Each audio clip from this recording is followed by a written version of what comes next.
Good morning, everybody. Let me just make sure I am live on my computer and that you guys can all hear me.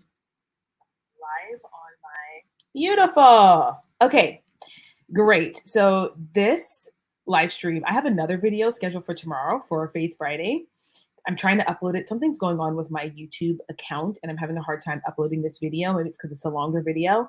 But tomorrow, I have a Faith Friday video scheduled, and this video was kind of I have been thinking about making this video for a while, but I wasn't sure what I wanted to actually say about this. And then these stories came across my feed, and I was like, I'm gonna. So hold on. I don't know how to move this, but oh, here we go. Oh, yeah, there we go. Okay, so I want to talk about the fact that so many mega pastors are being exposed and caught up in scandals. And I want to talk about this from a perspective of a pastor's kid. So if you didn't know, I'm a PK. Wasn't always a PK, but I'm a PK. My dad became a full-time pastor.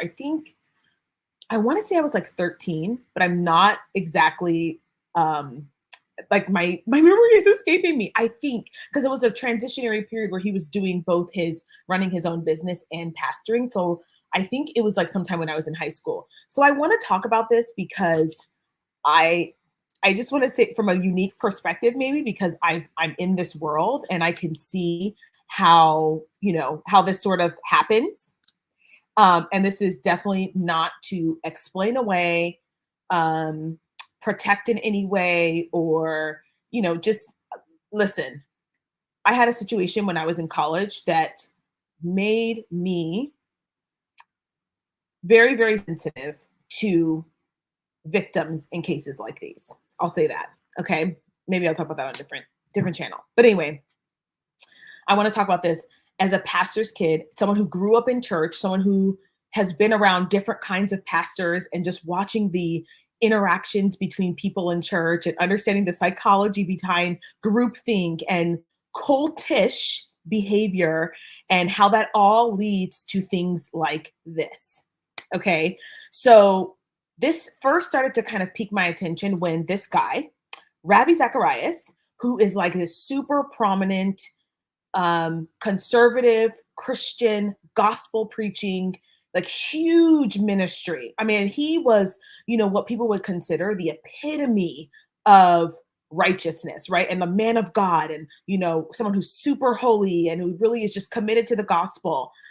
And toward the end of his life, we find out that he has been engaging in behavior that is so abhorrent and so demonstratively against what the Bible preaches, and people were in shock. I mean, I feel like this was kind of the first major scandal for the Christian community, at least the evangelical Christian community, where we were like, what? And of course, initially, like in a lot of organizations, people were like, no, these women are lying. They're just trying to tear him down. Lo and behold, let me read you this part. In September 2023, 3 women came forward accusing the leader of sexual misconduct. All worked at spas frequented by Zacharias for the supposed purpose of relieving his chronic back pain. Over a period of 5 years, they said he had groped them, exposed himself, and during over regular treatments. Okay, the posthumous report commissioned by RZIM, which is Rabbi Zacharias International Ministries. That word posthumous, I don't know. It's a weird word for me. Significant evidence of sexual misconduct. Uh-oh, I lost my screen. Hold on. With me? There we go. As well as text and email-based relationships with women who are not his wife. So things started coming out about this massive, I mean, you guys, when you think of like conservative Christian, straight-laced, just holier men, this was what people thought of. They thought of Ravi Zacharias. In fact, I think we had listened to some of his sermons and read some of his books when we were younger. Like, he was kind of a pillar. And once this happened, I started to think, like, how does a man with such love for the gospel, with such, you know, amazing platform where he's going around, espousing the scriptures and telling and being a moral authority on topics, fall into this kind of thing? Because that was my question. I'm like, how can someone who seems to be so in love with God and what is right fall into that? How does that happen? That was the question for me. And so, of course, I started researching cults and what does that look like, and how do people fall into this thing, and how does someone with that much responsibility, who the Bible literally says, like, if you're a pastor and you're a hypocrite, there are hot places in hell for you. Like, you cannot do that. That is not okay. So I was like, what is going on? It's really, like, honestly, because my dad is a pastor, right? So I'm thinking, okay, if Ravi Zacharias can do this, anybody can do this, right? Anybody. So that was the first story. And that was kind of like, to me, this was in 2020. This was kind of the rise. So then the recent story is that Aaron Ivey, who is a pastor and podcaster, and he and his wife write books, he has been found guilty of inappropriate and explicit ongoing text messages with an adult male. And there's also potential evidence that he allegedly has been talking to young male adults, as in, sorry, not adults, male children. Okay. So here's what they say about him. Since then, we have uncovered multiple similar situations or instances with different individuals dating back to 2011 that show a very clear pattern of predatory manipulation, sexual exploitation, and abusive influence. Okay. The elders detailed a timeline of texts that they had discovered, alleging they had begun in 2011 with the exchanges with a minor, which they said they had reported to the appropriate authorities. The first known instance, which took place with a teenage male victim and continued over time, involved inappropriate and explicit communications, indecent exposure, and the use of alcohol and illegal substances. Okay. A spokesperson for the church, which has been affiliated with the Southern Baptist Convention, declined to offer additional comment on the allegations and Ivey's termination. My question is, if someone has reported it to the authorities that are the police, why didn't anything happen? Right? Like, why was he still allowed to pastor? And I think in my notes, I have to talk about, I've noted it to myself to talk about how we dismiss people from positions when there are allegations of misconduct, and how that process in and of itself is problematic, the way that we do that. So that's the other one. And the third one is Mike Bickle, who is from the International House of Prayer, as also, let's read this together. On Thursday night, the display read, IHOPKC is entering a season of prayer and repentance. The day before, the Kansas City Star ran a story on a woman who said Bickle abused her as a 14-year-old in the 80s when she was his family's babysitter and he was a pastor in St. Louis.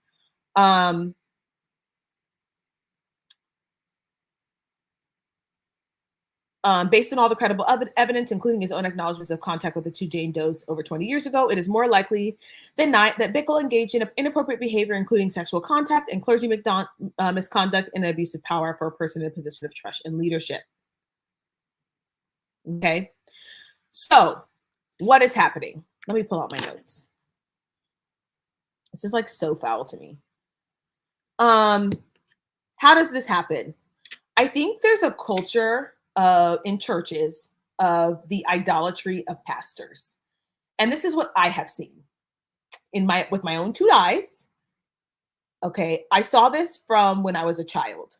Okay. Never said anything about it because, people think you're jealous or a hater or something. In religious circles, doesn't matter which denomination you're in, there is sometimes this viewership of the pastor as like God. No one will ever say this, but this person is like a God. And I think that happens both naturally and as a result of how the pastor behaves. So naturally, someone who has more authority than you on a topic is going to be seen as a little bit more reverent, and you should revere your pastor. I mean, that's a good thing. But the Bible is a holy book of God, and so the person who is disseminating that information and seems to have you know extra knowledge is going to be automatically, you're going to put them on a pedestal, right? That's just what happened. That is human nature. It even happens to YouTubers. Like, we look at a YouTuber and we start to idolize them and pedestalize them, and we think they can do no wrong. So imagine how easy that is. If it's easy for you to do it with someone who you watch online, for you to do it with someone who has your soul, like their whole mission is to work with God to save your soul. Imagine the kind of attachment you have to that person if you can just do that with someone who's online. And I think, it's really hard in a situation with like churches and Christianity to separate pastor from being a human being. Because we kind of like to look at them as these all knowing, all powerful, can do no wrong people. Okay. And I think that's the first reason why this happens. And what that leads to is, if you believe that your pastor is all knowing, can do no wrong, is the ultimate man of God, then you're not even looking for misconduct. So they have their smoke screen up. Okay. And whatever happens behind closed doors, no one even thinks bats an eyelash. Like, because everyone thinks it could never happen to them. Everyone thinks it could never happen to them. So people have a fear of coming forward because they do not want to be seen as going against this pastor, this idol, this man of God. And the pastor can contribute to this. The pastor can contribute to this by never admitting that he's wrong, never admitting that he has faults, never humbling himself in front of the congregation, because they perpetuate that feeling and that belief about themselves when they do not do that. When pastors do not admit that they are also sinners and also fall short and are still falling short, that's a problem, because people do not see you for who you are. They see you for something that is false, which is godlike, inherent, cannot do anything wrong. And one of the reasons why, like with my own coaching, I really try and tell you guys that I still mess up, that I'm not perfect, that I don't, because I never want people to look at me and think, oh, she's just like some perfect fit. No, I'm not. I'm not. And I never want to create that big head for myself either. I don't want to create that big head for myself where I'm like, yeah, I never do anything wrong. I'm perfect, because that, like, understanding human psychology is important in this regard. You have to understand human psychology, right? So when a pastor, in my own experience, I've seen that these pastors are idolized. And so when they're idolized, no one's going to come forward and talk about a pastor. No one's going to do that, because that would mean that they're going against God, and they don't want to be seen as that. There is the manipulation because of their position of power. And you will notice in all of these reports, they talk about the abuse of power, which is so, and church is an interesting place, because there is a soul spiritual attachment to these crimes, right? At a school or something, yeah, it's like, yeah, they have power, but when you're like, oh, this person is connected to God, I don't want to sin against God. And that's manipulation of their place in the church. That is a manipulation for sure of their place in the church. And so I'm not surprised, having thought about this now, that, yeah, this is how this goes down. The other thing that happens when the pastor is idolized is that these people are ignored by other parishioners of the church. The other congregation members, because they have such a view of this pastor, they will call these girls liars, these women liars and sinful. And there was one pastor, John MacArthur's church, actually, they covered up the sexual sins of an elder and said that the woman was in sin and that she was lying. And can you imagine this man that you thought was going to be, because they're supposed to be a moral authority also, right? They're pastors. They know what's right and wrong. Would then tell you that you're a liar and that you're not, that you're in the wrong for calling out something that is explicitly lined as sin in the Bible? This is alleged. Of course, I have to say allegedly. So when we idolize pastors, it creates a culture where you're not allowed to say anything and you're afraid to say something because even the people in the church will attack you. And I will keep bringing this back to influencers. If you go on an influencer's page and you say something negative, their minions will attack you viciously. You are not allowed to disagree with them.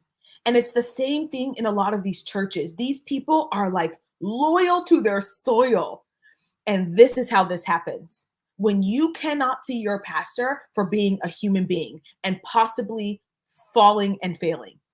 And when your pastor talks about themselves and talks about their life and speaks with such authority as if they never sin. They start to believe their own lies.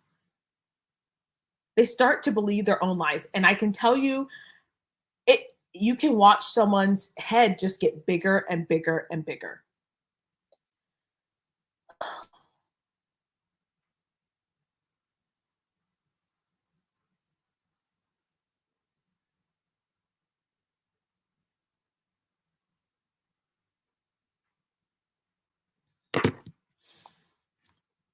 All right. The other thing I wanted to talk about is that pastors are people. And I think they forget that they're people and we forget that they're people.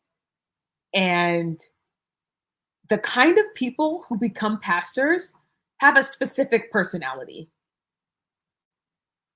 I'm just going to say it. They do. They have a specific personality and a specific kind of thought about themselves. It doesn't have to be negative. It doesn't have to be, because the kind of person who's going to get up and proclaim the word of God has to have a level of confidence that other people don't have, right? And yes, I know it's a calling and it's a spiritual calling and all that kind of stuff. But are we going to be honest for like 2 minutes? Let's be honest for 2 minutes. There's a specific kind of person who doesn't mind the power, doesn't mind the authority.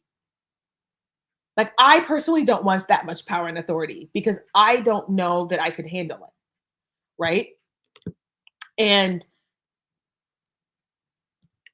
the problem is that when we call pastors God, we act like they're God, we never say no to them. So this is the same thing that is happening in church is the same thing that happens when we have celebrities who have yes people around them. If no one ever tells you no, there's no telling where Satan can get in and start to manipulate your mind. There's no telling how that can happen.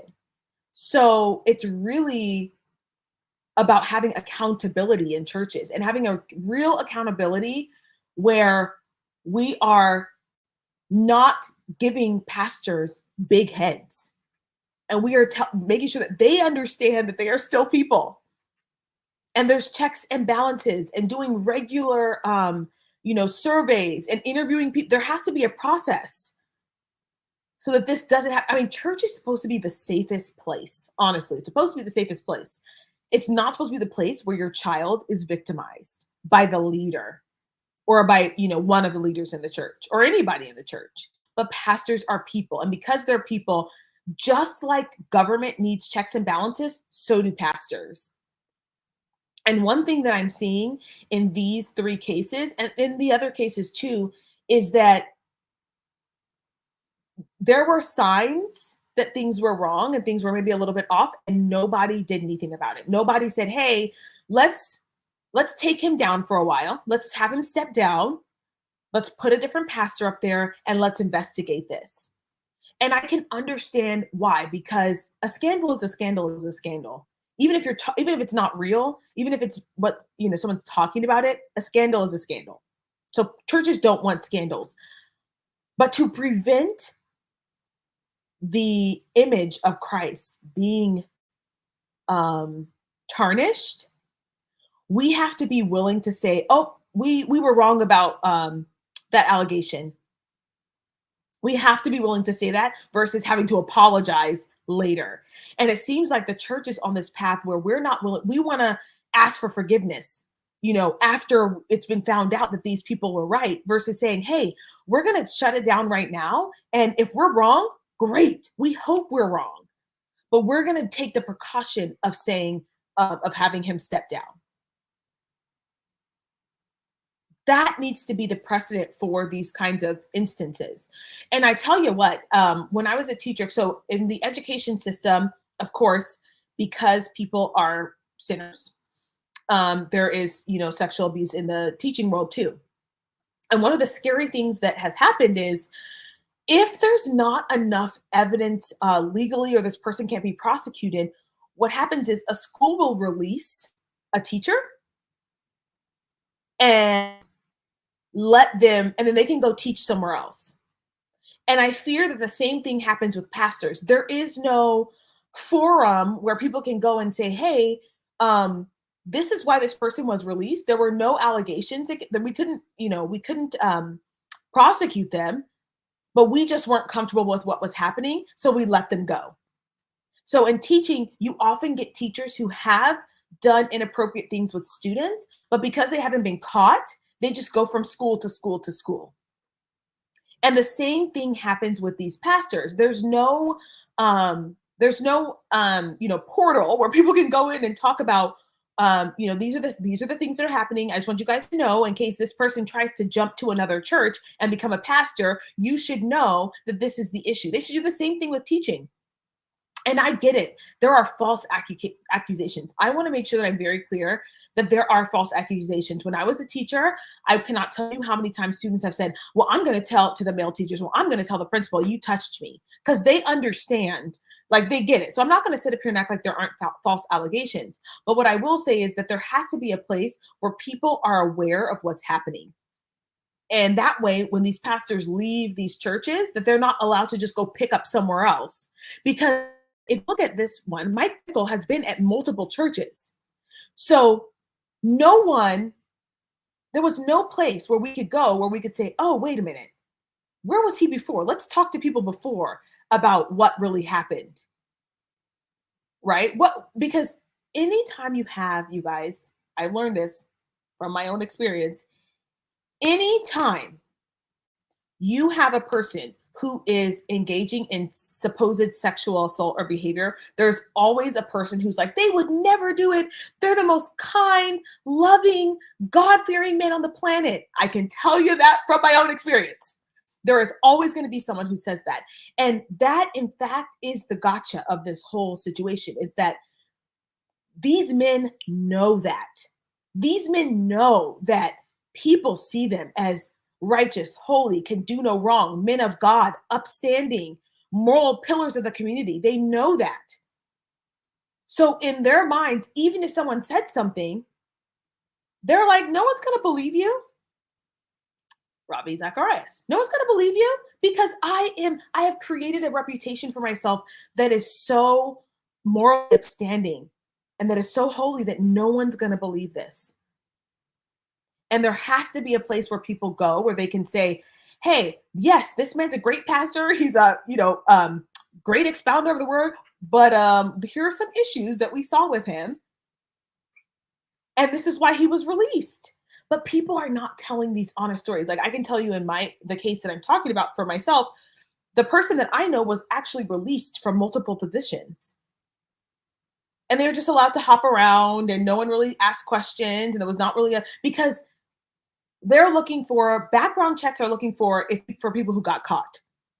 So background checks are like fine, but they don't really tell you much, because pastors will hop from church to church to church with sexual abuse allegations in their trail, and there's no way to track it. There's no way to track it. And that's how you get a scandal. So there has to be some humbling of pastors where they are not, especially these megachurch pastors, because they are celebrities. And so when you mix that celebrity with the spiritual component, it's a stronger pull. It's very, I mean, you have to think about this. Celebrities by themselves, people are, they look at them as gods, right? They can do no wrong. They have their whole fan base. Oops, my phone is recording what I'm saying, and I wanted to. It's just my notes.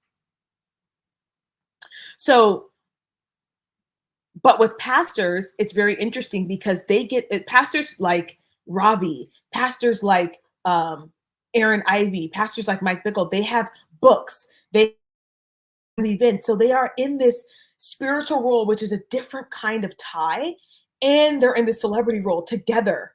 So, like, can you imagine if with that celebrity power and that spiritual power, what you can do, the kinds of things you can get away with? That is what's happening here. That is what's happening here. What I think is also interesting, especially in the cases of like predatory child behavior, is I do believe in some senses that there's this underlying belief that they can pray it away, and that it'll just go away with being pastor. It's kind of like the whole Duggar thing, right? If you guys watch the Duggars, their oldest son, got married, but had this affinity towards children and this insatiable appetite. And those people are not meant to be in positions of power. They're simply not. And of course, I think what's hard about this is there's no way to tell that this is someone's like sin, right? There's no way to tell. You can't predict that someone's going to be like this, but the circumstances around a pastor allow for these things to develop. Okay. And I think there's things that pastors can do to protect themselves. I think if you guys know who Matt Chandler is, Matt Chandler recently stepped down because he was DMing a woman. And even though it wasn't sexual, it just was inappropriate because he's married. Like, why are you DMing a woman and you're married? She should be talking to your wife, right? And so he just stepped down and said, I'm going to take a step back from ministry. And I thought that was the right thing to do. You should have someone else running your social media. If you're a pastor, have someone else running your social media. Don't block all DMs. Don't allow people to send messages. Like, there's so many things you can do to protect yourself from falling into the temptation. Because I can tell you that people are looking to trap pastors also. And if you're just having a moment of weakness, you will fall into it too. Because they're human beings. So I think the saddest part about this for me is that the name of God is always tarnished when these stories come out. And I know we can't, God is God, right? So nothing that happens is going to really ruin him, right? God is God. But Christians I think we have to be honest about what's happening and try and come up with a way to, at the very least, you can't prevent all of this, right? You can't. It's just people are people. But at the very least, come up with a way to make it known that this is not appropriate. And we have to stop allowing, we're going to make an exception for this and, let's sweep this under the rug. And we can't do that. We can't do that because people are already skeptical of Christianity as it is. They just are, right? There's just so many, there's for reasons such as this. And so when we do things like sweep things under the rug, or we don't condemn this, we make it okay. Right? And so we just have to be careful about how we're navigating the situations. But I just wanted to share my thoughts on this because having been in the church world, I thought I would just share how this happens and why, like, it's shocking, but it's not. It's like I'm surprised, but I'm really not, because there is a cult aspect to Christianity, and it can be multiplied if the right parameters are not in place. And you have situations like this. And of course, I am praying for all the victims and their families and the pastors and their wives who have to deal with the aftermath of this. And I think that just goes to show you how strong and powerful people's affections are, where they could hurt their career, hurt other people, hurt their wives, hurt their children for this. And what I know is that we're all prone to sin. So we should all be praying for just discipline and a right mind, and to be strong, to not fall into the temptation of thinking that we don't need to follow what God says, because I think it's easy for us because we're not pastors. We don't have authority. We don't have celebrity. We don't have people, groveling at our feet. So it's hard, it's easier for us to be like, eh. But when you've been told, whether it's been insinuated or actually said verbally that you can do no wrong, you start to do all kinds of things because you can do no wrong. And that's part of the problem. So, okay, let me see if anybody left any comments. I didn't even see this. All right, you guys, I'm here, and I hope you guys enjoyed this little chat. And if you like videos like this, let me know. I kind of never really talk about this kind of stuff. I don't know. I try and just talk about like fitness and faith and all that stuff. But anyway, if you enjoyed this video, don't forget to like, share, comment, and subscribe. And I'll see you guys in the next one. Bye.